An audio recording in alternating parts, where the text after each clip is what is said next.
Hi everyone, so nice to be here, and thank you to the Hepworth, to Claire, Eleanor for having me today. I really appreciate the opportunity to talk about our new project, Breaking the Mould, Sculpture by Women since 1945. This is a new exhibition, but it's also a new way of looking at and interrogating the Arts Council collection. And I also hope that it will change the way that we think about lending and our processes going forward. Just to say that the Arts Council collection is the largest loan collection of British art in the world, with nearly 8,000 works by more than 2,000 artists. We're a library. We're designed to be nomadic. We go to museums and galleries, but we also go to universities, schools and hospitals, and to reach parts which other collections do not reach. And we're here to encourage the appreciation of British art across the UK, but also to support artists by investing in their work. And with modest investment every year, we now have this amazing public resource that belongs to everybody. So where does this project stem from? Well, we were contacted by Hilary Gresty, freelance curator, and Dr. Catherine George from the University of Lincoln, who have set up a fledgling network called Women Working in Sculpture, Sculpture from 1960s to the present day towards a new lexicon. And they had some funding from the Henry Moore Foundation to interview about 30 artists of all ages working in the UK to talk about their experiences of operating as a sculptor in this country. And we were really struck by the fact that we have very strong holdings of sculpture by women. We have over 253 works by 150 artists. And that accounts to about 81% male compared to 18% female across the whole collection, but with sculpture it's about 25% women. So we feel we've got a lot of resource that we could apply to this subject and to investigate it afresh. There's some quite sobering statistics in the fact that 30% of sculptures by women have not been lent during the past 10 years. So although we've got great holdings, perhaps we're not using them quite as substantially as we could. And the Arts Council collection, it's an interesting starting point for sculpture because the first work by a sculptor ever to be acquired for the collection was this work by Barbara Hepworth called Reconstruction, which Chris Stevens has written about extensively and very interestingly in an essay. And here, the artist Barbara Hepworth was given special permission to explore the work of surgeons. And we see this female figure to one side looking from a little bit of a distance. And for me, I think this speaks about working across disciplines, but also about working collectively, something that's very pertinent today. But I think that that's what we hope to do with this exhibition, is to work collectively, to put things out there, to share ideas and to open up some new conversations. So it's not the definitive exhibition of sculpture by women, but really a starting point for a wider conversation.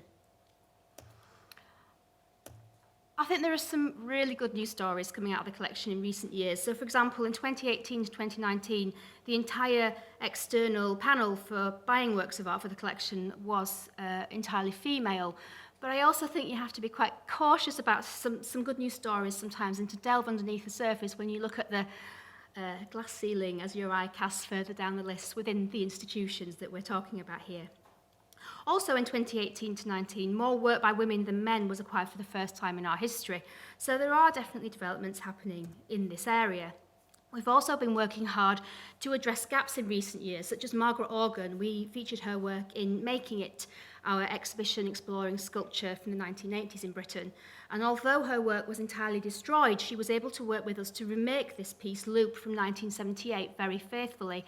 And we are now the only collection in the country that represents her sculpture. Also, as you can see, we're increasingly casting our net to external funding to be able to afford sculpture by women, such as this piece by Helen Martin, which does indicate the value of sculpture by women increasing in this way. And also, we purchased this work by Phila de Barlow, but again, I think you have to look behind the good news stories and say that we purchased this work in 2016 and we really had missed the boat because, not missed the boat, but we were several decades late in investing in this artist's work, I think it's fair to say. So I'm going to whiz. I've probably got more slides than we were able to fit into a 10-minute talk, but I did want to give you a flavour of the exhibition. All of the works in the show are from the Arts Council collection. We felt, because we had so many, it was hard enough to choose down from the works that we had. I've put these slides together chronologically, but the show will be presented thematically to enable intergenerational dialogue to unfurl across the exhibition. You can see this is the first sculpture that we acquired by a woman from the 1951 Festival of Britain by Karen Johnson, Seated Nude. And we also quickly respond to work by Elizabeth Frink and other artists of this generation, including Rosemary Young. And Henry Moore was really kind of critical in the development of the early collections, but he does invest in sculpture by women.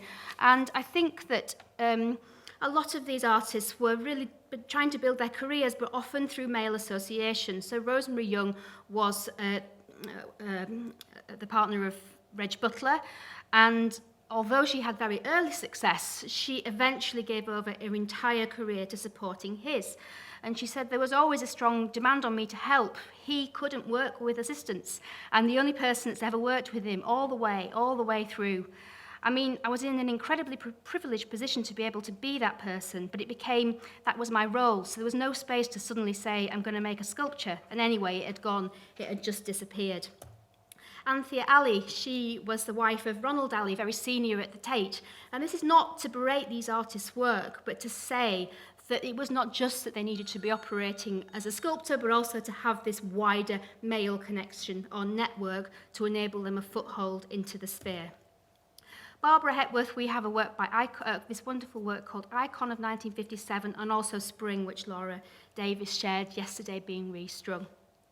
And Jo has already spoken about some of Hepworth's feelings here, but I think there's a very famous quote where she says, there is a deep prejudice against women in art. Many people, most people still, I imagine, think that women should not involve themselves in the art of creation except on its more trivial fringes.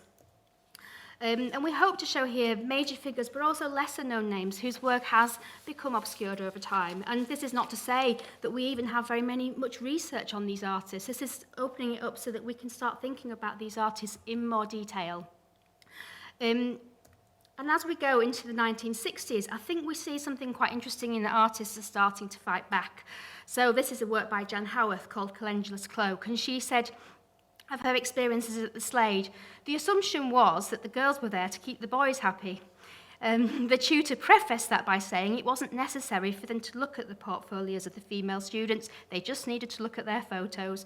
And from that point on, it was head-on competition with the male students. I was annoyed enough and American enough to take that on. I was determined to better them, and that's one of the reasons for the partly sarcastic choice of cloth, latex, and sequins as media. It was a female language to which the male students didn't have access.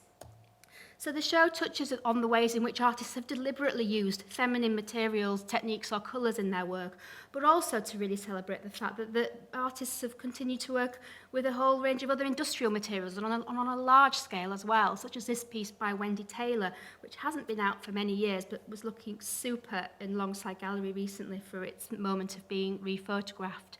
And she described the experience of being at St Martin's as absolute hell, that men didn't want them on their lists of students.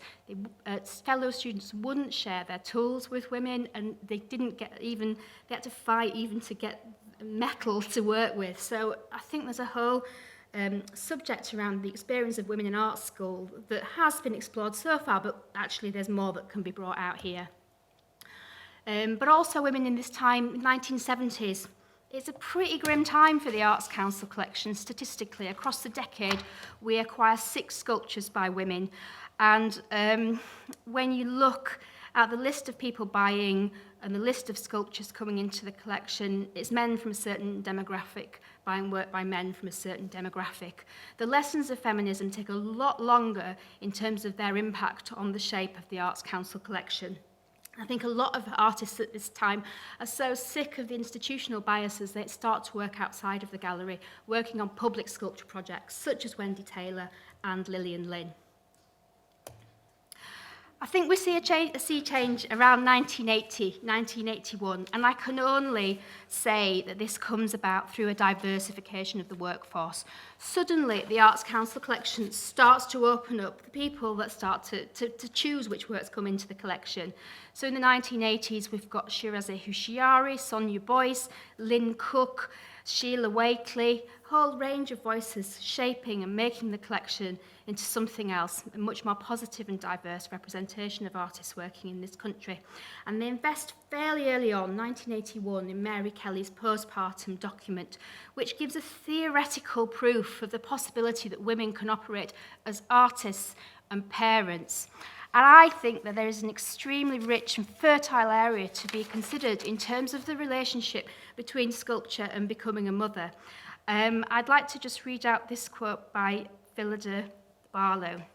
She says, "The biggest transformation for me was perhaps having to move away from a routine that was very expansive. I could begin at 7 in the morning and work till 10 at night. With a baby, that was not possible, so I began to work at night in the dark with no lights on. And because I became so fascinated by touching and feeling a baby when you're cleaning or washing it, and all the wonderful non-verbal contact you have with this creature, I think it got into the work in the form of a real exploration of touch. And because I turned the lights off, I was using materials in a very non-visual way." So I've had various conversations with artists recently on this subject, and I think it's also another area that this exhibition could prompt some further research into thinking about. But as you can see from the selection of works here, suddenly we are really capturing some really key works by artists at a critical early point in their career. And this develops all the way through into the 1980s, and it becomes much, much harder to make an exhibition for a selection for an exhibition such as Breaking the Mould.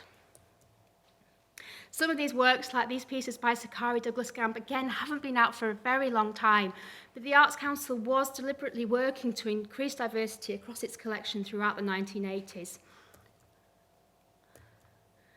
And I think in the 1990s, we start to see a second generation, so Rachel Whiteread supporting Alison Wilding as her studio assistant for a long time. And I think having role models really helps artists to develop their careers in this way.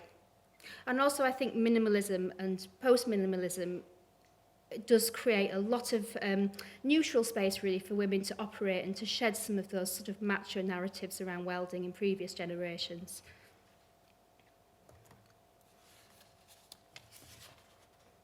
This is just one of the most recent works to enter the collection by Katie Cudden, and this piece by Holly Hendry. So you can see it's going to be a challenge to hang because there's so much amazing work, but also to give the works the space that they need, but to create some really simple structures to allow works to chime together.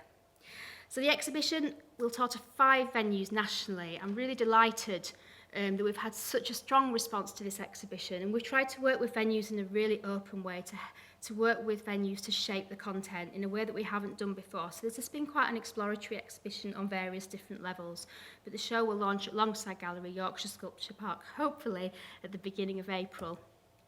We're also really invested in showing we've got some good national resources, so we've made some new film content with Rana Begum, Holly Hendry, and a wonderful film where some children from a primary school near Leeds are doing a transatlantic conversation with Jan Haworth about sculpture and making.